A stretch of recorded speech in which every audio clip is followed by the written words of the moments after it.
paz do Senhor, amados irmãos, que Deus abençoe a vida de vocês. Meu nome é Marcelo, faça a obra do Senhor, para a glória do nome do Senhor Jesus. Congrego ali na Assembleia de Deus, Brasil, para as Nações, localizado na Rua Mercantéis, número 287, Coab Adventista. Tenho como pastor presidente, pastor João Amaro, que Deus abençoe a vida do Senhor, e a pastora Nevilda, vice-presidente. Que Deus abençoe a todos vocês. Eu louvo a Deus por essa oportunidade. O horário que a gente está apresentando esse vídeo, cujo propósito é estar pregando a palavra do Senhor, está levando a todos vocês que estão ouvindo esse vídeo, que estão assistindo esse vídeo, está levando a palavra de Deus, está se inteirando mais da palavra do Senhor. O horário é porque nós temos tido dificuldade para estar transmitindo esses pequenos estudos, que eu creio que é muito edificante para muitas pessoas que têm ouvido e para você, eu creio que está aí assistindo esse vídeo. Eu louvo a Deus pela sua vida e creio que grandemente você será inteirado e instruído dentro da palavra de Deus, aquilo que o Senhor tem para nos falar, através desse vídeo. Louvado seja Deus. Hoje nós vamos tratar de um tema que a gente não vê muito mais se falar sobre esse tema. O tema é sobre o juízo final, a vinda do Senhor Jesus. Nós falamos tanto do juízo final, nós falamos tanto da vinda de Jesus, mas o que está acontecendo nesse momento no reino celestial? Sabemos que o Senhor, Ele está intercedendo como sumo sacerdote à direita do Pai, ao lado do Pai. Assim como nós tínhamos como simbolismo o tabernáculo que foi erguido pelo nosso irmão e profeta Moisés, que era um simbolismo, que era uma figura dos bens futuros que havia de se cumprir em Cristo Jesus. Hoje nós sabemos que Cristo, ao subir aos céus, Ele adentrou, ou seja, no santuário, no verdadeiro santuário. E ali o Senhor, como sumo sacerdote, Ele está fazendo, ou seja, a mediação pela sua igreja, ou seja, intercedendo pela igreja dele, que Ele pagou o preço na cruz do Calvário. Então, neste momento, você que talvez ainda não saiba, a igreja de Deus, ela está passando pelo juízo. O juízo, ele se aplica em duas dimensões. Cristo, quando Ele vier, Ele vem para julgar o seu povo. E haverá esse julgamento também durante o seu reino. Esse reino que é o reino milenar, durante os 1000 anos no céu com Cristo Jesus, toda a igreja. Então a palavra do Senhor, ela fala de 2 julgamentos, na sua vinda e no seu reino. Então nós vamos entrar na palavra. E você que está assistindo esse vídeo nesse momento, ou você que outra hora vai deparar com esse vídeo, que você venha pegar a palavra de Deus, porque a maneira certa e correta de nós sabermos aquilo que se está pregando é a verdade, é a palavra de Deus, é examinando nas Escrituras. Nós temos como base ali Paulo pregando em Atos 17, capítulo 17, o verso 10 e 11, onde o servo, ou seja, ele que estava ali em Bereia, ao ouvir Paulo, que outra hora era Saulo, pregando a palavra de Deus, tendo como base o Antigo Testamento, e falando da morte de Cristo, a crucificação do Filho de Deus, e o propósito pelo qual ele foi crucificado. A palavra do Senhor diz que após os cultos, aqueles crentes que estavam ali na cidade de Bereia, eles examinavam nas Escrituras, ou seja, na Torá, os 5 primeiros livros da Bíblia. E ao fazerem isso por algum tempo, eles creram naquilo que estava escrito. Por quê? Porque aquilo que Paulo estava pregando era exatamente o que estava dentro das Escrituras. Aquilo que Paulo estava pregando era exatamente aquilo que estava dentro das Escrituras. Depois, eles percebendo e analisando a palavra de Deus, viram que tudo aquilo que o servo de Deus estava pregando era verdadeiramente a palavra do Senhor. Então você que está assistindo esse vídeo neste momento, peço a você que tome a palavra de Deus, a Bíblia, para você juntamente comigo, nós está entrando no estudo que fala sobre o juízo divino, o julgamento da igreja e o que há de acontecer em breve sobre a vinda de Cristo sobre essa terra, a buscar um povo eleito, fiel, um povo lavado e remido no sangue do Cordeiro. Quero lembrar os irmãos também que nós estamos fazendo evangelismo ao ar livre, tendo como presidente do grupo de evangelismo pastor Alexandre, o nosso irmão. Como segundo, eu estou à frente também do trabalho. Nós estamos fazendo evangelismo todos os domingos às 9 da manhã, aqui na Praça do Feirão, no Jardim São Luís. Se você quiser nos visitando, você será bem recebido. E o Senhor há de fazer grandes coisas para mim e para a sua vida e para todos nós. Porque aqueles que buscam o Senhor acharão. Todos os domingos nós estamos às 9 horas da manhã, juntamente aí com os irmãos, o meu irmão Rafael, que Deus abençoe o Senhor, né, que está aí nos ajudando da Igreja Assembleia de Deus, Missão Resgate, nosso irmão Rafael, que está aí unificado com a gente, né, fazendo esse trabalho que é muito importante, ir para o campo, né, grande é a seara, mas poucos são os ceifeiros.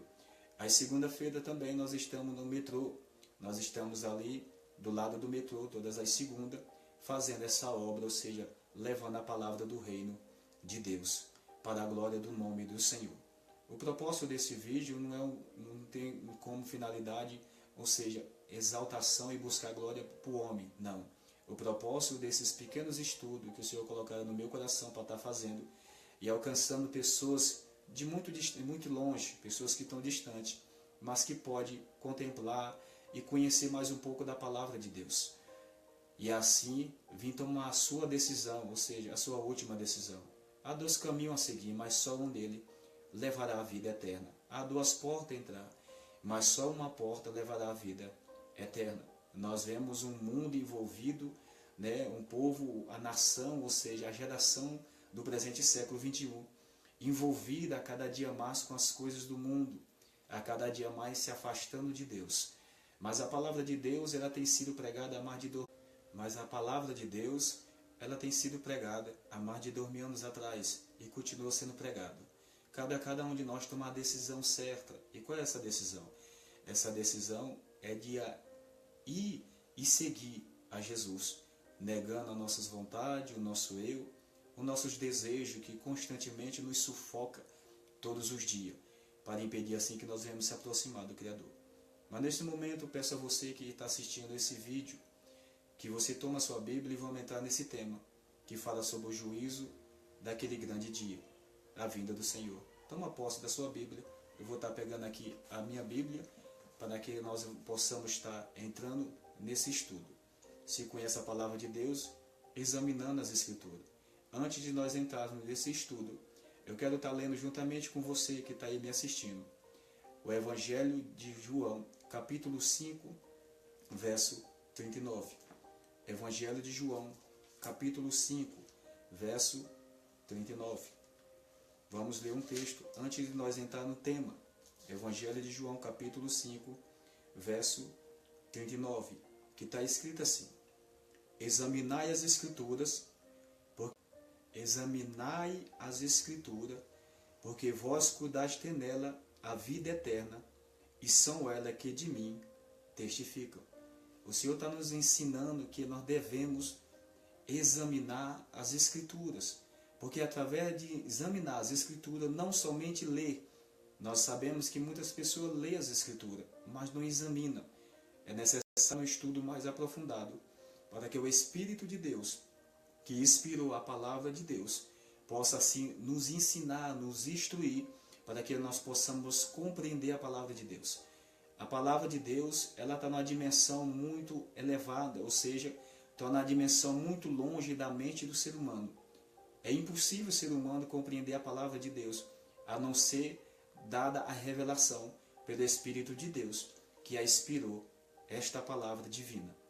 É através da nossa comunhão com Deus que o Senhor começa a revelar as grandezas, os mistérios dele, através da sua palavra. E nós vemos aqui Jesus falando para nós examinarmos a palavra de Deus, para que nós possamos compreender aquilo que Deus quer de mim e quer de você. Talvez você não saiba aquilo que tem preparado para o povo de Deus. É algo que está numa dimensão muito longe do entendimento de muitas pessoas, porque não há uma dedicação, não há uma aplicação, não há uma dedicação e uma aplicação da parte de muitas pessoas. Por isso não compreende, ou seja, aquilo que está reservado, que é o reino de glória.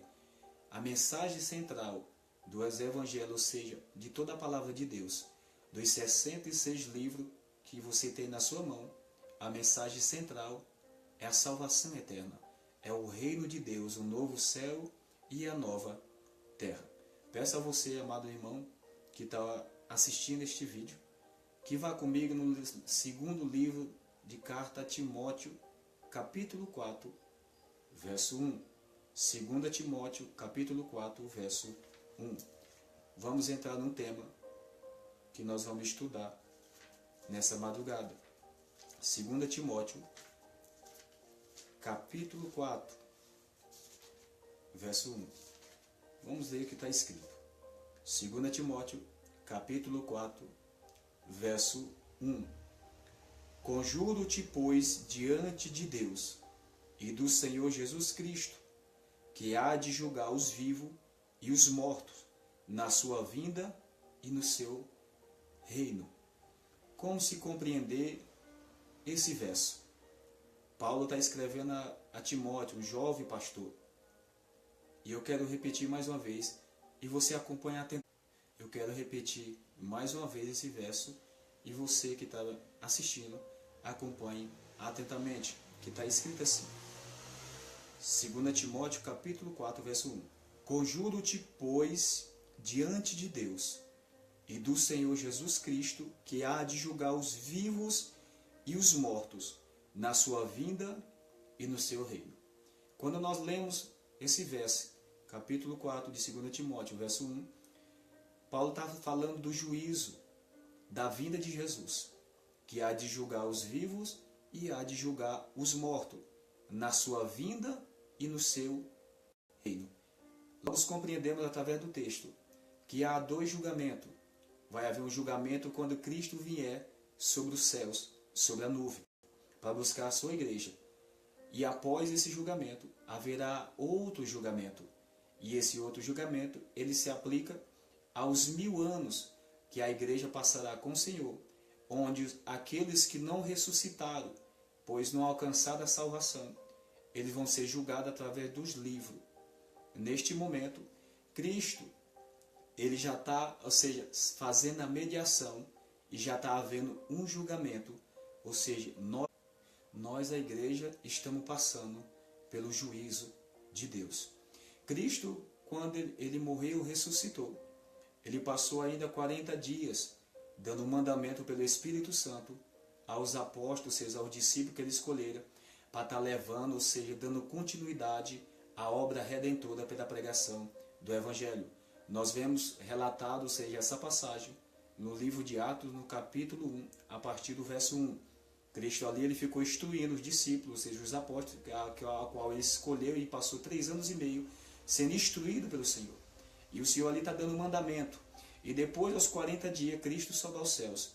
Os discípulos voltam para Jerusalém a receber a promessa, a esperar a promessa a qual o Senhor falara a eles. Não se ausentar de Jerusalém até que do alto seja revestido de poder. Cumprindo assim o dia de Pentecostes, os discípulos começaram a pregoar a palavra de Deus e a anunciar a redenção em Cristo Jesus. E esta palavra chegou até nós hoje. Cristo, quando ele morreu e ressuscitou, agora ele entra, ou seja, no santuário eterno, ou seja, ele volta para o reino do Pai. Ele volta para o lado do Pai. Nós vemos isso, eu quero que você vá comigo, no livro de Hebreu, Cartas aos Hebreus, capítulo 9, livro de Hebreu, capítulo 9, verso 24, que está escrito assim: porque Cristo não entrou num santuário feito por mãos, figura do verdadeiro, porém no mesmo céu, para agora comparecer por nós perante a face de Deus. O Senhor, quando ele ressuscitou, passou os 40 dias com os apóstolos do mandamento, ele subiu ao céu e entrou no verdadeiro santuário, como está escrito aqui a cartas aos Hebreus. E Cristo, agora ele está ao lado do Pai intercedendo pela igreja. Cristo, ele é o sumo sacerdote. Quero que você leia comigo ainda no livro de Hebreus, capítulo 8, verso 1 e 2. Que está escrito assim, Hebreus capítulo 8, verso 1 e 2. Ora, a suma do que temos dito é que temos um sumo sacerdote tal, que está sentado nos céus à destra do trono da majestade. Verso 2. Ministro do santuário e do verdadeiro tabernáculo, o qual o Senhor fundou e não o homem. Ou seja, esse é o verdadeiro santuário, o verdadeiro tabernáculo. O que Moisés levantou, ou seja, lá no deserto, ela só figura desse. Tudo que nós vemos desde o livro de Gênesis, da criação, apontava para a vinda do Filho de Deus na terra. A Bíblia, a palavra de Deus, ela está cheia de alegorias, ou seja, em pessoas, simbolismo, sempre apontando para a vinda do Filho de Deus sobre a terra, onde se concluiu em Cristo há mais de 2000 anos atrás. Então Cristo, ao ressuscitar, ele subiu aos céus e agora está intercedendo ao lado do Pai pela sua igreja, ou seja, julgando a todos aqueles que outra hora ouviu a palavra de Deus e levantou a mão para o servir. Nós estamos passando pelo juízo, a igreja viva do Senhor. Quero que você vá comigo no livro de Apocalipse, capítulo 8, que fala do sétimo selo. Ao abrir o sétimo selo, a partir do verso 1, nós vemos ali o Senhor, que há uma meia hora de silêncio, que eu não quero entrar nesse detalhe agora, que é meia hora, ou seja, profética, vai dar um tempo de 7 dias, uma semana. Mas nem aí onde eu quero entrar. E nós vemos aqui Cristo, ou seja, como anjo, ou seja, um título de Jesus, fazendo mediação pela sua igreja. Nesse período, quando nós chegar, nesse período que ainda não chegamos, vai estar sendo um período de grande tribulação, um período de grande perseguição à igreja de Deus, onde os santos estão orando e Cristo, como sumo sacerdote, ele está diante do altar, ou seja, fazendo o seu ofício, né, na segunda parte da redenção, agora como sumo sacerdote. Nós vemos aqui no capítulo 8, quero que você acompanhe comigo, capítulo 8 de Apocalipse, a partir do verso 1, que está escrito assim: E havendo aberto o sétimo selo, fez-se silêncio no céu quase por meia hora. Verso 2, E viu os 7 anjos que estavam diante de Deus, e foram-lhes dados 7 trombetas. Vamos continuar lendo o verso 3. E veio outro anjo e pôs-se junto ao altar, tendo um incensário de ouro, e foi-lhe dado muito incenso, para os pôr com as orações de todos os santos sobre o altar de ouro que está diante do trono de Deus. Esse anjo aqui, ou seja, representa, ou seja, é o próprio Senhor como sumo sacerdote. Ele está aqui no altar, ou seja, fazendo a mediação, ou seja, pela igreja, pelos santos. E a fumaça do incenso, juntamente com as orações dos santos que estão orando na terra, mediante, ou seja, passando por grande tribulação e angústia. E o Senhor ali está fazendo a mediação, ou seja, a última mediação, porque aqui já é o sétimo selo. Aqui depois desse sétimo selo, nós vemos aqui, ou seja, todo o capítulo que está se referindo à última oportunidade. Esse daqui vai ser o último momento, ou seja, onde vai haver intercessão ainda para aqueles ainda que não foram alcançados, ou que não quiseram, ou que estão sobre a terra ainda, mas que não conheceram a palavra de Deus. Cristo ainda está fazendo a mediação na abertura do sétimo selo. Logo em seguida, ou seja, que os anjos recebem as 7 trombetas, o juízo das 7 trombetas de Deus sobre a terra, tem como propósito trazer, ou seja, um alerta sobre a terra, para que o homem venha olhar para Deus e assim se arrepender dos seus pecados, para que assim o Senhor possa salvar. Mas após as 7 trombetas, entrará o juízo das 7 pragas. As 7 pragas no período do derramamento das 7 pragas, não haverá mais salvação. Nós vemos em algum texto a seguir que as pragas, ao ser derramadas sobre aqueles que têm o sinal da besta, eles morderão a língua, ou seja, as pessoas ficarão enfermas, pedras, ou seja, muito grande, cairão sobre a terra, ou seja, sobre os homens, ou seja, sobre aqueles que têm a marca da besta, ou seja, na mão e na testa, porque não receberam a palavra da verdade para se salvar. No derramamento das 7 pragas não haverá mais salvação, mas ao toque das 7 trombetas é um juízo de advertência, para que assim o homem possa se arrepender dos seus pecados e servir ao único Deus vivo de Israel, o Deus Todo-Poderoso. Então nós estudamos até aqui falando sobre o juízo de Deus. Nós temos o tribunal montado. Eu quero que você vá comigo no livro de Salmos, capítulo 9, verso 7 e verso 4.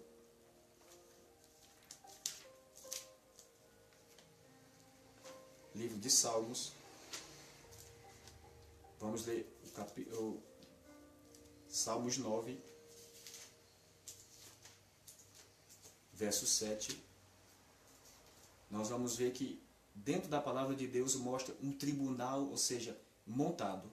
Assim como o tribunal do homem, nós vemos e sabemos como é que ocorre no julgamento, assim é no mundo espiritual, no reino onde o Senhor está neste momento.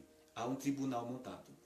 No Salmos 9, verso 7, está escrito assim: Mas o Senhor está assentado perpetuamente. A parte B desse verso é onde eu quero chegar. Já preparou o seu tribunal para julgar. Nós vemos aqui no Salmos 9, verso 7, a parte B, esse versículo da parte B que está escrito: já preparou o seu tribunal para julgar. No verso 4 do mesmo capítulo, nós vemos aqui a parte B: tu te assentaste no tribunal, julgando justamente. Nós vemos aqui no Salmos 9, verso 7, a parte B, que o Senhor já preparou o tribunal para julgar. No mesmo Salmo 9, no verso 4, a parte B, está escrito: tu te assentaste no tribunal, julgando justamente. Nós temos um tribunal e um juiz que já está julgando. Quem é esse juiz que está sentado nesse tribunal? Vamos ver? Carta aos Hebreus, vá comigo, capítulo 12. Carta aos Hebreus, capítulo 12, verso 23. Todo tribunal tem que ter um juiz. Então vamos ver quem é o juiz que está sentado nesse tribunal. Carta aos Hebreus, capítulo 12, verso 23, está escrito assim: mas chegaste ao monte Sião, a partir do verso 22, mas chegaste ao monte Sião, a cidade do Deus vivo, a Jerusalém celestial e aos muitos milhares de anjos. Verso 23 é onde eu quero chegar, que fala do juiz. Verso 23, aqui em Hebreus, capítulo 12, verso 23, nós vamos ver quem é o juiz que está sentado no tribunal. Está escrito assim, Hebreus capítulo 12, verso 23. A universal assembleia, igreja dos primogênitos, e a que estão escritos nos céus, e a Deus, o juiz de todos, e aos espíritos do justo aperfeiçoado. Deus, o Pai, ele é o juiz. Mas nós sabemos que todo tribunal, ou seja, tendo esse entendimento pelo tribunal humano, assim nós temos um tribunal espiritual, ou seja, de Cristo. Só que esse tribunal, a injustiça não prevalece, mas a justiça prevalece. Nada escapa aos olhos de Deus. Nós temos aqui já o tribunal, nós já temos juiz assentado ao tribunal, que é o Pai, o Criador, mas nós temos o advogado, Cristo como nosso mediador, e o nosso intercessor, ele é colocado nas Escrituras como um advogado. Nós vamos ver agora essa passagem que fala que o Senhor é advogado, na primeira carta de João, capítulo 2, verso 1. Quero que você vá comigo, primeira carta de João, capítulo 2, verso 1, que está escrito assim: meus filhinhos, estas coisas vos escrevo para que não pequeis. Mas se alguém pecar, temos um advogado para com o Pai, Jesus Cristo, o justo. Jesus é colocado como advogado, porque ele está fazendo a mediação. Por isso ele é colocado como advogado.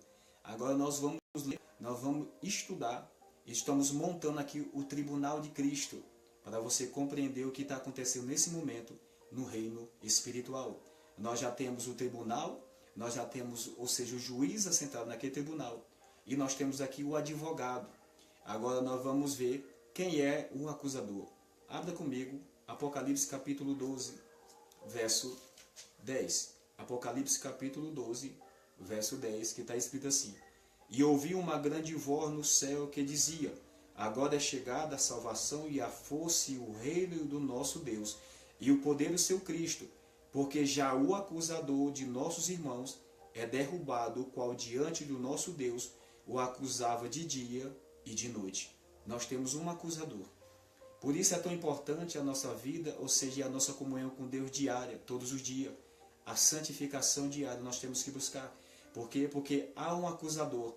Nós, apesar de ser, ou seja, de levantar a mão para Jesus, cumprir os mandamentos de Deus, descer as águas e ser uma nova criatura, assim como está escrito em 2 Coríntios 5, 17, assim que se alguém está em Cristo, nova criatura é. As coisas velhas se passaram, eis que tudo se As coisas velhas se passaram, eis que tudo se fez novo. Sendo uma nova criatura, mas a partir de então, nós temos que diariamente buscar a comunhão com Deus, ou seja, com o Espírito Santo de Deus, para que a cada dia o caráter divino de Cristo, ou seja, a personalidade do Senhor, venha a ser formado no coração da igreja, ou seja, de mim e de você. A cada dia nós precisamos buscar constantemente e tirar todos os impedimentos e embaraços do nosso caminho, para que assim o Senhor venha nos limpar a cada dia. Por isso é tão importante. Por quê? Porque nós estamos passando pelo juízo. E há um acusador, como nós acabamos de ler em Apocalipse, capítulo 12, verso 10. Ele é o acusador, assim como acusou Jó. E quem é aquele que ele acusa? Nós vamos ver agora no livro de Lucas, capítulo 22, a partir do verso 31. Vamos lá comigo. Lucas 22, a partir do verso 31. Nós vamos ter aqui e vivenciar, ou seja, a experiência que o nosso irmão teve, Pedro. Lucas 22, a partir do verso 31, que está escrito assim: E disse também o Senhor: Simão, Simão, eis que Satanás vos pediu para cirandar como trigo. Nós vemos aqui Satanás pedindo ao Senhor para provar o servo do Senhor, por nome Pedro, por nome Simão, que depois teve o seu nome acrescentado, Pedro. A pergunta é, por que Satanás pediu para cirandar com Pedro, ou seja, provar Pedro?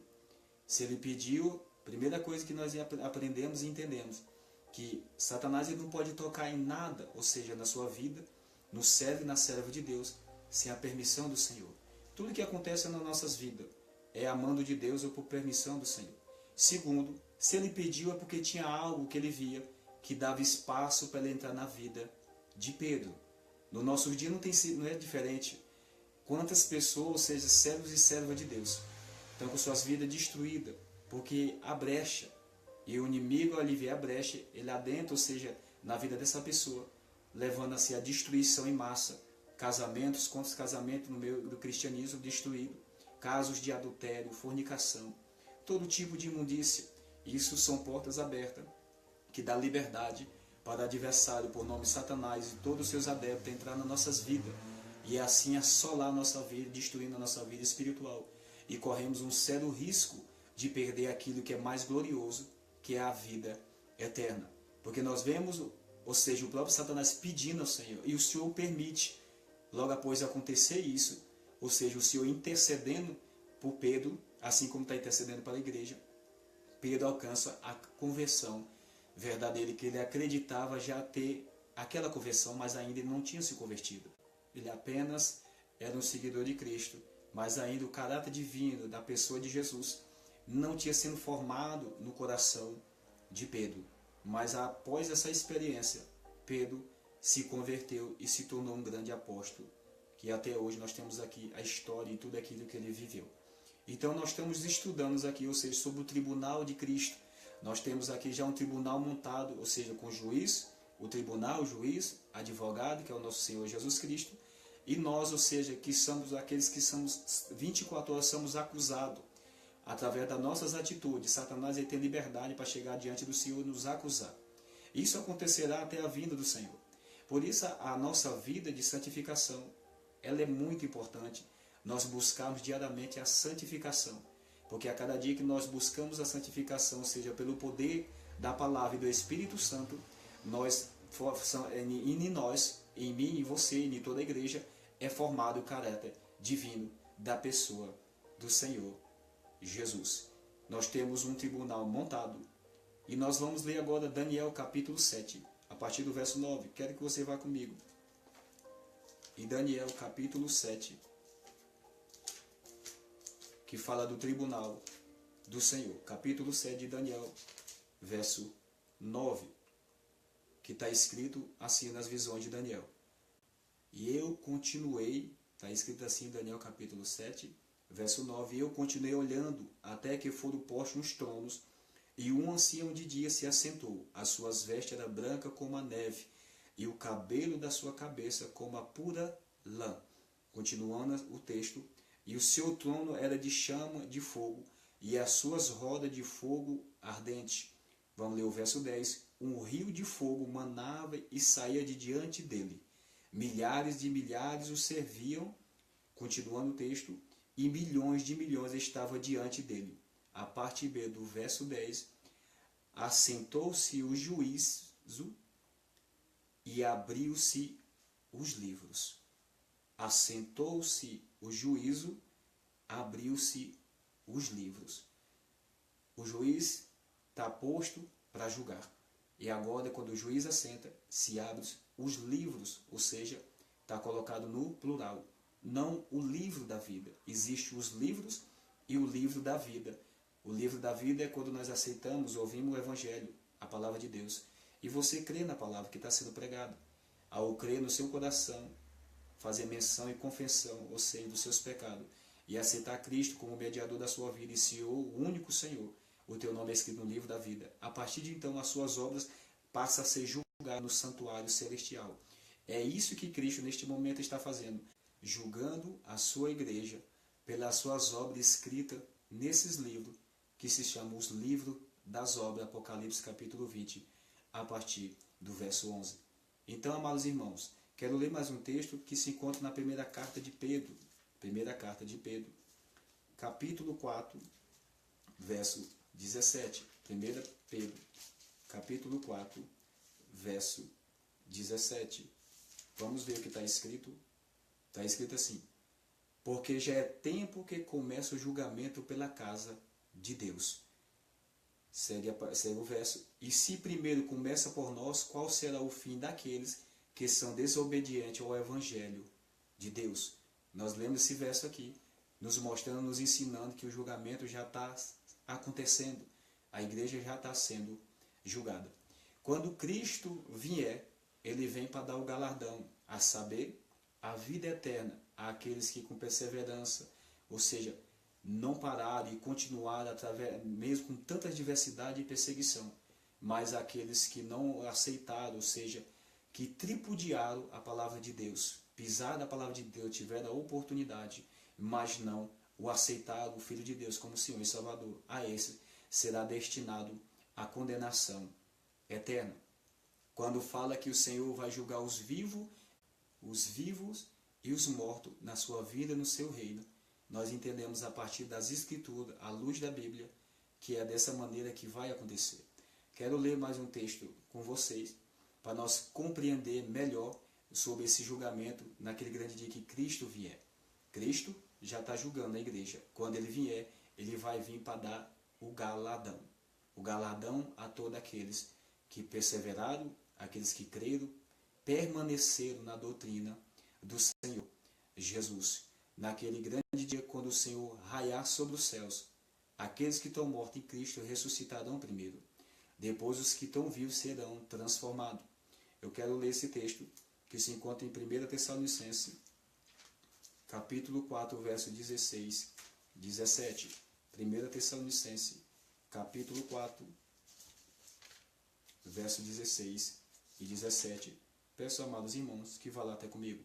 1 Tessalonicenses, capítulo 4, verso 16 e 17, que está escrito assim: porque o mesmo Senhor descerá do céu com alarido, e com voz de arcanjo e com a trombeta de Deus. E os que morrerem em Cristo ressuscitarão. Primeiro, nós vemos aqui a definição. O que morrer em Cristo não são todas as pessoas. São os que estão no pó, ou seja, que morreram na fé, que perseveraram, como Paulo fala, combati um bom combate, acabei a carreira, guardei a fé. Então nós vemos uma definição aqui. Primeiro ressuscitarão aqueles que já estão dormindo no pó. Quero ler mais uma vez esse texto.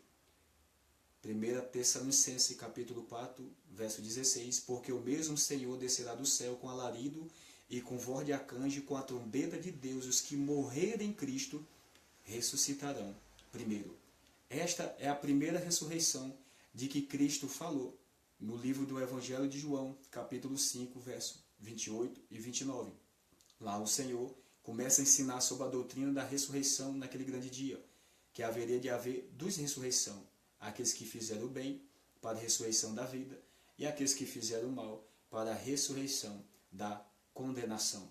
O verso 17 segue dizendo: o povo, ou seja, a igreja primitiva, naquele tempo, há mais de 2000 anos atrás, já aguardava, ou seja, com o coração fervente, ou seja, com desejo e anseio de contemplar a vinda do Senhor, há mais de 2000 anos atrás. Infelizmente, nos nossos dias, a igreja que nós vivemos no presente século XXI é um povo que não se importa e não tem se importado muito com o reino e com a vinda do Cristo, Senhor, para vir buscar a sua igreja. Nós vemos pelas obras, nós vemos por tudo aquilo que se prega e a maneira que se prega, que o povo de Deus não está muito preocupado com aquilo que está preparado, que é o reino de glória. O verso 17 segue dizendo: depois nós, os que ficarmos vivos, seremos arrebatados juntamente com ele nas nuvens, a encontrar o Senhor nos ares, e assim estaremos sempre com o Senhor.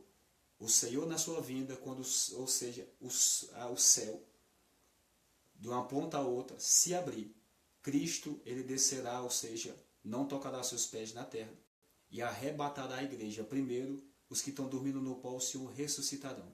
Paulo segue dizendo que logo em seguida os que estão vivos, ou seja, em duas ordens, espiritual e físico, eles serão transformados e imediatamente serão arrebatados juntamente com aqueles que foram ressuscitados, a encontrar o Senhor nos ares. E assim estaremos sempre com o Senhor.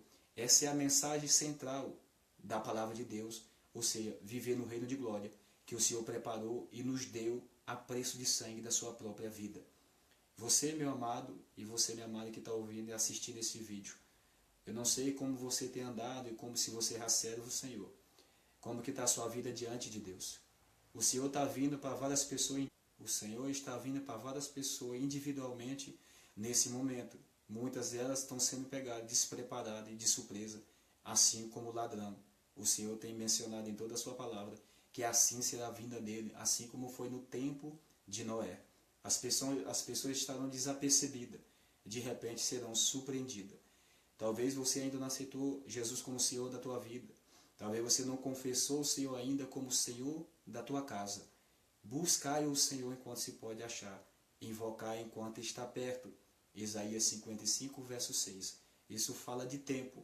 Deus, ele é eterno. Nós somos mortais. Nós passamos. Mas Deus, ele vive pelos séculos dos séculos. O nosso tempo está determinado sobre a terra.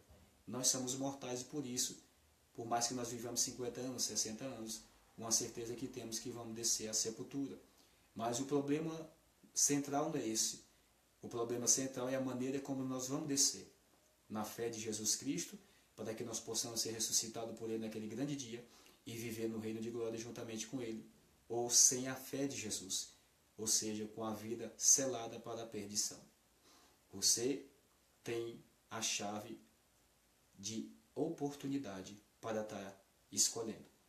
E nós vemos aqui Paulo fazendo menção da vinda do Senhor Jesus. Nós vamos continuar a ler esse verso aqui, que fala do mesmo tema, em Apocalipse. Apocalipse, capítulo 20, que está escrito sobre o tema da ressurreição. Lá nós lemos em 1, ou seja, Tessalonicenses, capítulo 4, 16 e 17, que fala da ressurreição dos que estão mortos em Cristo e da transformação daqueles que estão vivos em Cristo, mas que estão vivos fisicamente, serão transformados. E nós vemos aqui no Apocalipse capítulo 20, verso 6, que fala da primeira ressurreição, que está escrito assim: bem-aventurado e santo aquele que tem parte na primeira ressurreição. Sobre este não tem poder a segunda morte, mas serão sacerdotes de Deus e de Cristo e reinarão com ele durante 1000 anos. Essa é a primeira ressurreição que nós acabamos de ler em 1 Tessalonicenses capítulo 4, o verso 16 e 17, onde tem um grupo que vai ser ressuscitado. Logo em seguida terá um grupo, ou seja, que estará vivo fisicamente e espiritualmente por ocasião da vinda de Cristo, e serão transformados juntamente com os que serão ressuscitados, subirão até os ares a encontrar o Senhor. E assim estaremos sempre com o Senhor. Irmãos, o que está preparado para o povo de Deus é muito glorioso. Imagina uma vida onde não há mais morte, onde não há mais dor, desigualdade social. Imagina nós vivendo num mundo de glória, onde tudo é perfeito, assim como era no princípio. O reino eterno é glorioso, que tem preparado para nós. Logo em seguida, a vinda de Cristo raiar sobre os céus, ao arrebatar a sua igreja, aqueles que estavam dormindo no pó, os que vão estar vivos, vão ser transformados. Acontecerá logo em seguida outro evento. Cristo destruirá, ou seja, com a sua glória, com a sua aparição, ou seja, resplandecer sobre a terra como o sol na sua força. Destruirá todos os ímpios, aqueles que vão estar vivos pela ocasião da vida de Cristo. E aqueles que já vão estar mortos antes da vida de Cristo, eles permanecerão no pó da terra. Eles não ressuscitarão. E nós vemos isso aqui, ou seja, que é a segunda ressurreição. A primeira ressurreição de João capítulo 5, verso 28 e 29. A primeira ressurreição dos que fizeram o bem, ou seja, que andaram em conformidade com as Escrituras e fizeram a vontade de Deus. Eles, que nós acabamos de ler no verso 6, que eles ressuscitarão e viverão com o Senhor durante 1000 anos. Que está escrito assim: bem-aventurado e santo aquele que tem parte na primeira ressurreição. Sobre este não tem poder a segunda morte, mas serão sacerdotes de Deus e de Cristo e reinarão com ele durante mil anos. E o que é que acontecerá com aqueles que não ressuscitaram? E por que não ressuscitaram? Esta é a segunda ressurreição, que só vai acontecer após os 1000 anos. E durante os 1000 anos no reino celestial, todos os salvos pelos livros das obras vão julgar juntamente com o Senhor porque essas pessoas não se salvaram, porque elas não entraram no reino de Deus. O Senhor, na sua plenitude, o Senhor, na sua grandeza, na sua justiça, dará a oportunidade à igreja de julgar todos aqueles que não quiserem entrar no reino de Deus. Porque entrar no reino de Deus significa renunciar. E renunciar é uma coisa tão difícil que tem sido para muitas pessoas. Precisamos renunciar à nossa vontade e ao nosso eu. Aqui em Apocalipse 20, verso 5, segue dizendo: aqueles que não ressuscitaram na vinda do Senhor. Mas os outros mortos não reviveram, até que os 1000 anos se acabaram. Esta é a primeira ressurreição. Ou seja, os salvos se ergueram, o Senhor o ressuscitou. Mas aqueles que desceram ao pó sem a vida eterna, sem ter recebido Jesus, sem ter purificado os seus pecados com o sangue de Jesus, eles não ressuscitaram, eles permaneceram no pó. E logo em seguida, aqueles que estavam vivos, mas que não serviam ao Senhor, que não receberam a sua palavra, eles serão mortos, ou seja, pelo sopro da boca do Senhor e pela resplandecência, ou seja, a glória do Senhor sobre o céu. Que está escrito em Apocalipse 19, verso 21. Está escrito assim: eles estarão vivos pela ocasião da vinda de Cristo e serão destruídos pelo sopro da sua boca. Apocalipse 19, verso 21. E os demais foram mortos com a espada que sai da boca do que estava sentado sobre o cavalo, e todas as aves se fartarão das suas carnes. Todos aqueles que estarão vivos pela ocasião da vida de Cristo, que não receberam o Senhor como Senhor e Salvador, seguindo, ou seja, a besta, receberam o sinal na mão e na testa, eles serão destruídos pela resplandecência e a glória do Senhor nos céus, depois que os salvos serão arrebatados e tirados da terra. Todos eles serão mortos, e os que desceram da sepultura sem Cristo não ressuscitarão. Eles só ressuscitarão após os 1000 anos somente para receber a sentença, ser enganado de novo por Satanás e assim sofrer a condenação eterna. Durante os 1000 anos, os salvos, eles julgarão os perdidos. Eu quero ir com você em 1 Coríntios capítulo 6, o verso 2 e 3. 1 Coríntios, capítulo 6, verso 2 e 3, que está escrito assim: não sabeis vós que os santos hão de julgar o mundo. O verso 3, não sabeis vós que havemos de julgar os anjos. Paulo declarando aqui falando sobre que a igreja há de julgar o mundo, ou seja, todos os perdidos, aqueles que não receberam a palavra, julgar pelos livros, e esse julgamento ele se dará durante os 1000 anos, onde a terra aqui neste planeta estará vazio, somente Satanás e todos os seus anjos ficarão presos. Nós vemos em Apocalipse capítulo 20, versinho, que o anjo desce com a cadeia e a chave e prende Satanás, ou seja, a antiga serpente, que é o dragão, ou seja, no abismo, ele lança no abismo e põe selo. Ou seja, quando fala de cadeias e chave, se dá a entender, para nós que estamos lendo, que está havendo uma prisão, pois Satanás é um espírito. Logo, se uma cadeia, está falando dessa cadeia de uma chave, que o anjo está empunhando, não é literal, é simbólico, só para nos dar a entender que está havendo uma prisão. O mundo, por estar vazio, completamente assolado e destruído, os salvos no reino eterno durante os 1000 anos.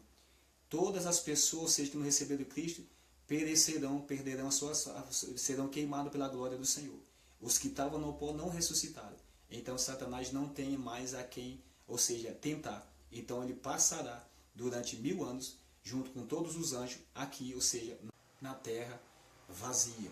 E nós vemos Paulo aqui falando que a igreja se cumprirá de julgar pelos livros durante os 1000 anos todos aqueles que se perderem e não subiram ao reino de glória. Nós vemos mais um verso, capítulo 20 de Apocalipse. Vamos ler, capítulo 20 de Apocalipse, verso 4, que na vida do Senhor, nós vemos ali todos os salvos sendo, ou seja, arrancados da terra e no reino de glória já sentados sobre tronos para julgar, ou seja, o mundo e os anjos, como a gente acabou de ler em 1 Coríntios 6, o verso 2 e o verso 3. Apocalipse capítulo 20, que está escrito assim, no verso 4. E vi tronos, e assentados-se sobre eles, e foi-lhe dado o poder de julgar.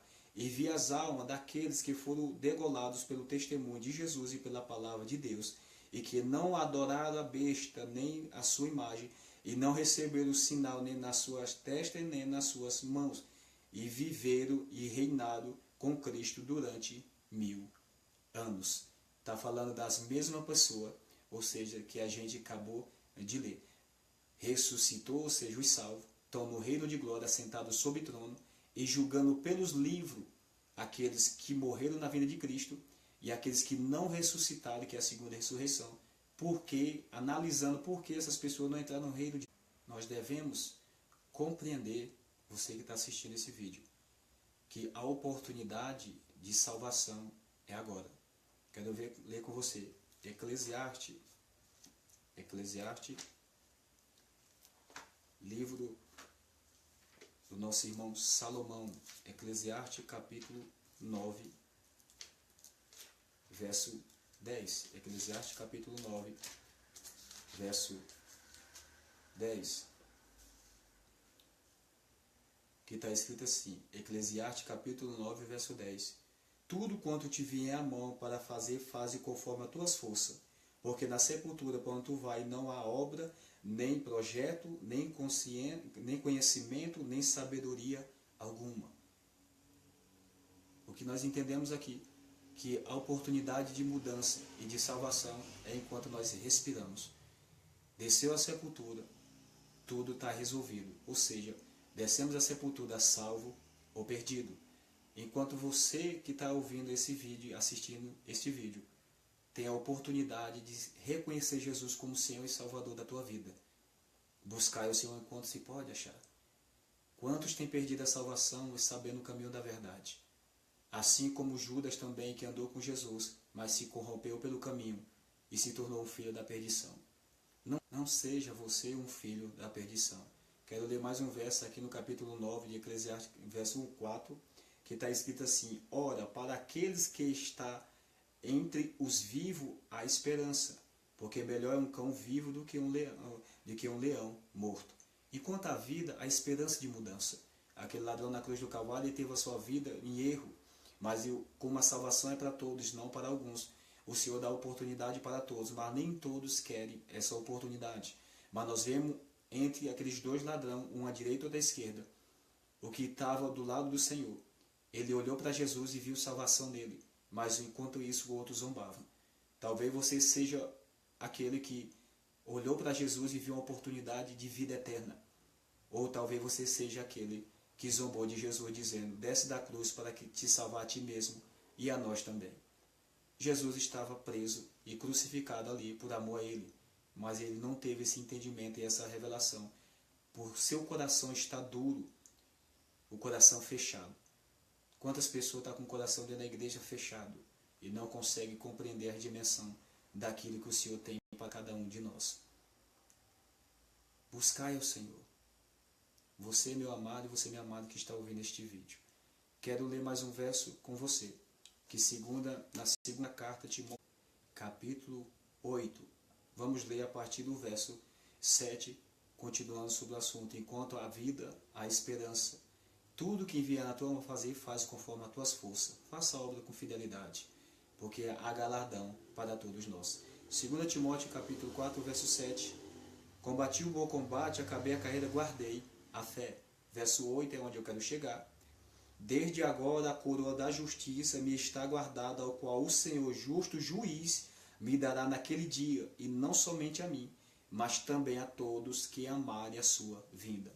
Paulo está dizendo: desde agora a coroa da justiça me está guardada, ao qual o justo juiz me dará naquele dia. Que dia? No dia que o Senhor vier e ressuscitará todos os fiéis que estão no pó da terra. Paulo está afirmando: estou descendo na sepultura, guardei a fé, acabei a carreira, guardei a fé. E ele está, ou seja, falando com certeza e a plena certeza de que ele é um salvo e que se levantará naquele grande dia, quando ele diz: desde agora a coroa da justiça me está guardada, ou seja, a coroa da justiça só vai receber a coroa os fiéis, aqueles que for fiel até a morte. Quero ler um verso com você. Apocalipse capítulo 2, verso 10. Somente a parte B. Apocalipse capítulo 2, verso 10. Somente a parte B, que está escrito assim: se e dar-te-ei a coroa da vida. Apocalipse capítulo 2, verso 10, a parte B. Ser fiel até a morte, dar-te-ei a coroa da vida. O verso que nós acabamos de ler, 2 Timóteo 4, verso 8, Paulo: desde agora a coroa da justiça me está guardada. Paulo foi, ou seja, perdeu a sua vida por amor ao evangelho, sendo morto pelo Império Romano. Foi decapitado por não negar Jesus e pregar a verdade sobre a terra. Assim, irmãos, nós devemos perseverar até o fim, para que nós sejamos fiel até a morte, e naquele grande dia, quando o Senhor vier, o Senhor nos erguerá do pó da terra, e assim viveremos pelos séculos do século com o Senhor. Quero ler mais um verso com você no Evangelho de João, capítulo 3, verso 18, para nós compreendermos que ao dormir, nós dormimos perdido ou então salvo, como Paulo está dizendo, há poucos dias da sua morte por decapitação. Ele fala para Timóteo para vir logo, porque, ou seja, já estava sendo oferecido por aspersão, ou seja, sacrifício por amor ao Evangelho. E ele foi degolado por amor à palavra de Deus, mas ele disse: minha coroa está guardada, ou seja, nós descemos o pó, salvo ou perdido. Quero ler mais um verso com você, no livro de João, capítulo 3, verso 18, para afirmar esse ensinamento de que o juízo, há dois tipos de juízo: o juízo após a morte, que será a salvação para um e a condenação para outro. Mas a igreja já está sendo julgada, a sepultura, salvo ou perdido. Evangelho de João, capítulo 3, verso 18. Quem crê nele não é condenado. Parte B do verso.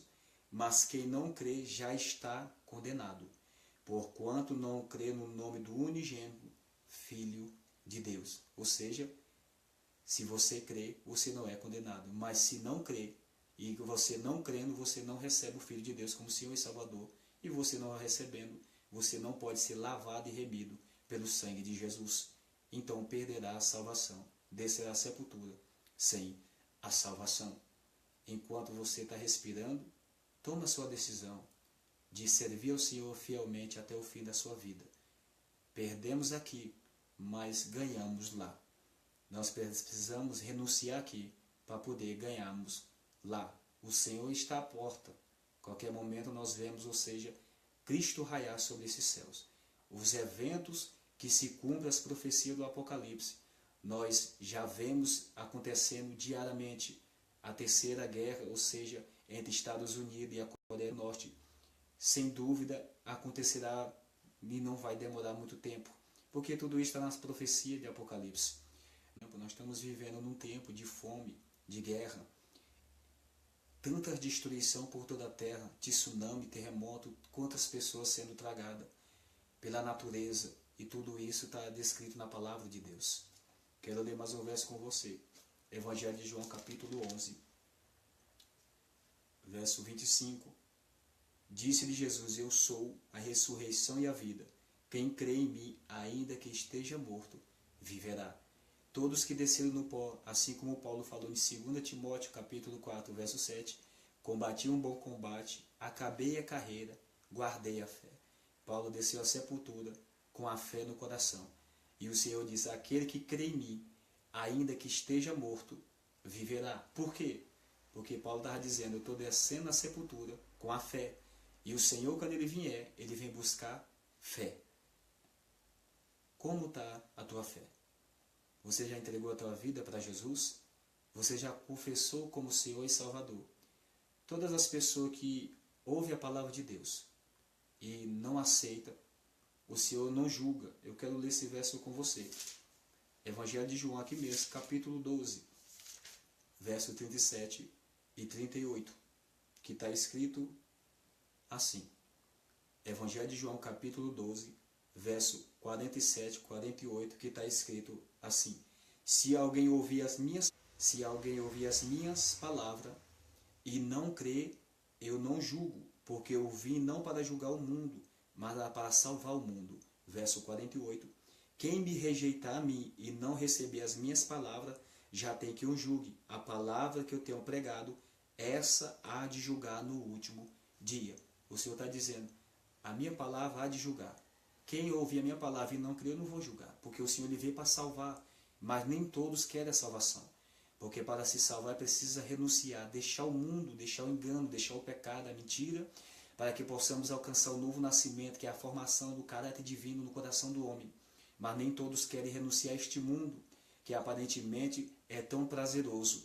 Mas esses prazeres são momentâneos e ele passa, meu irmão. Tudo que está nessa terra há de passar. O Senhor disse: a minha palavra há de julgar. E o que a palavra do Senhor diz? Vamos aqui mesmo, no Evangelho de João, capítulo 3, verso 18.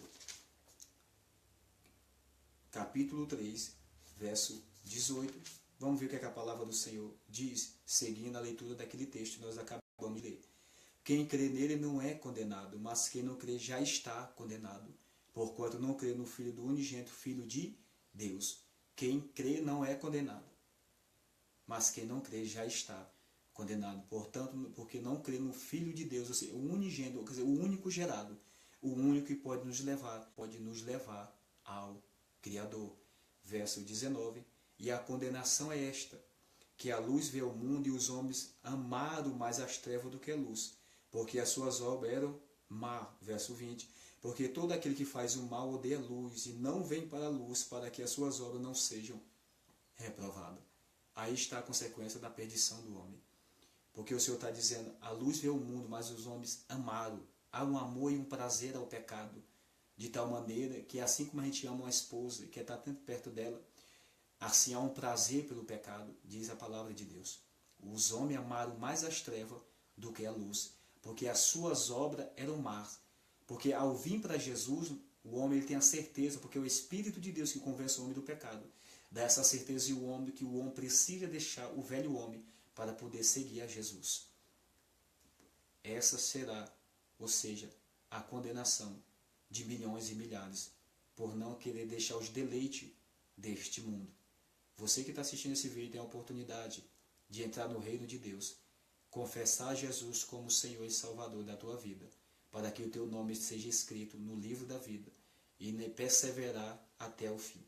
E naquele grande dia, para que você possa entrar na cidade celestial, o novo céu e a nova terra.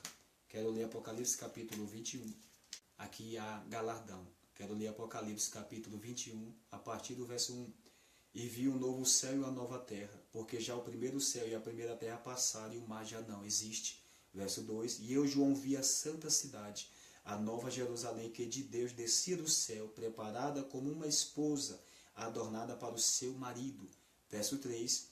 E ouvi uma grande voz do céu que dizia: Eis aqui o tabernáculo de Deus está com os homens, pois com eles habitará e eles serão o seu povo, e o mesmo Deus estará com eles e será o seu Deus. Verso 4. E Deus limpará dos seus olhos toda lágrima, e não haverá mais morte, nem pranto, nem clamor, nem dor, porque já as primeiras coisas são passadas. Verso 5. E o que estava sentado sobre o trono disse: Eis que faço nova todas as coisas. Tem um porém, irmão, nem todos entrarão nessa cidade. Só entrará nessa cidade aqueles que lavam as suas vestes no sangue do Cordeiro. Apocalipse 22, verso 14, quero ler com você.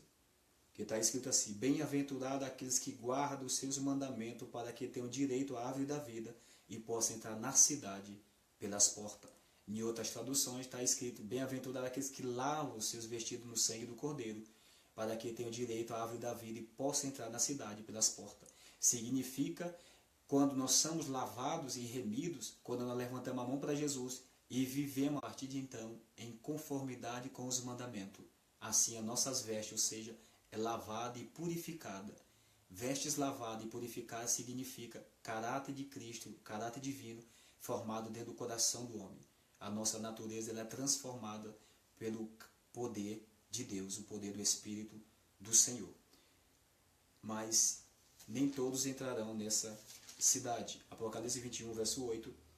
Mas quanto aos covardes, e aos incrédulos, e aos abomináveis, e aos homicídios, e aos fornicadores, e aos feiticeiros, aos idolatras, e a todos os mentirosos, a sua parte será no lago que arde com fogo e enxofre, que é a segunda morte. Muitos ficarão de fora, por não largar os deleites deste mundo. Para você entrar no reino de Deus, é necessário abandonar o pecado que tão de perto nos rodeia. Apocalipse 22, verso 15, ainda falando do mesmo assunto.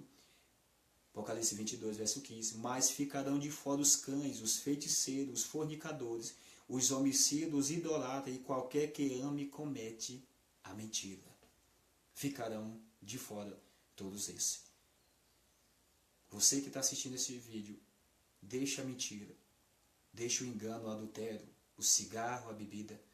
Entrega a tua vida para Jesus, para que Jesus venha entrar na tua vida, transformar o teu caráter à semelhança dele. E assim você venha perseverar. E assim no reino de glória. Apocalipse 20, verso 15, está escrito assim: E aquele que não foi achado escrito no livro da vida foi lançado no lago de fogo. Quando você entrega a sua vida para Jesus, o seu nome é escrito no livro da vida. Se você perseverar até o fim, naquele grande dia você ressuscitará. O seu nome continuará no livro da vida. Quero ler um texto, Apocalipse 3, verso 5, que está escrito assim: Ao que vencer será vestido de vestes brancas, e de maneira nenhuma, ou seja, riscarei o seu nome do livro da vida. Ou seja, o que vencer será vestido de vestes brancas. Vestes brancas é a justiça dos santos. Vestes brancas fala de uma vida purificada. Os salvos, os que serão purificados pelos mandamentos do Senhor, serão, ou seja, galardoados. E assim o seu nome continuará no livro da vida. Mas quando o nosso nome está no livro da vida, nós somos servos do Senhor. Se nós não perseverarmos até o fim, nós corremos o risco de o nosso nome ser riscado do livro da vida. Quero ler o livro do Êxodo. Livro do Êxodo 32, a partir do verso 32. Êxodo 32. Êxodo 32, a partir do verso 32. Agora, pois, perdoa o seu pecado, se não risca-me, peço-te do teu livro que tens escrito. Verso 33. Então disse o Senhor a Moisés: aquele que pecar contra mim, a este riscarei do meu livro. Muitos acreditam que uma vez salvo em Cristo, salvo eternamente. Se você não perseverar até o fim, naquele grande dia onde acaba a mediação no santuário celestial, a porta da graça se fechará. Quem está salvo, está salvo. Quem está perdido, está perdido. Acabou-se a oportunidade. Assim como Mateus 25, que o Senhor fala da parábola das 10 virgens. Todas eram virgens, ou seja, todos eram a igreja do Senhor. Mas 5 delas perseveraram, continuaram. Todas dormiram, mas teve uma diferença. 5 delas estavam alicerçadas na palavra de Deus. Tinha vasilha. Não tinha só o que estava na cadeia. Tinha, ou seja, estava embasado na palavra de Deus. Mas 5 delas deixaram para buscar na última hora. Muitos estão pedindo para orar, para buscar, fazer campanha e propósito pela sua vida. Mas a própria pessoa que precisa e necessita não faz o menor esforço de estar buscando a presença de Deus, para que assim o Senhor venha fortalecer e mudar e transformar, para que você continue a caminhar. Você que está fraco espiritualmente, que você venha buscar, pedir o socorro e a misericórdia de Deus, para que o Senhor venha te fortalecer. Quero ler Romanos capítulo 10, verso 17, que está escrito assim: de sorte que a fé é pelo ouvir, e o ouvir pela palavra de Deus. De sorte que a fé é pelo ouvir, e o ouvir pela palavra de Deus. Tudo isso você está aí assistindo, ouvindo. A fé é pelo ouvir, e o ouvir a palavra de Deus. Ouvir não é entrar no ouvido e sair no outro, mas é entrar no ouvido e descer no coração. E assim ter resposta. Deus espera a resposta da tua parte para com Ele. Apocalipse capítulo 3, verso 20. Eis que eu estou à porta e bato. Se alguém ouvir a minha voz e abrir a porta, entrarei na sua casa e com ele cearei, e ele comigo. Que Deus abençoe a vida de vocês todos, e que a paz do Senhor Jesus seja sempre sobre vocês, e que o Senhor venha nos fortalecer a cada dia. Em nome de Jesus, ficais na paz do Senhor.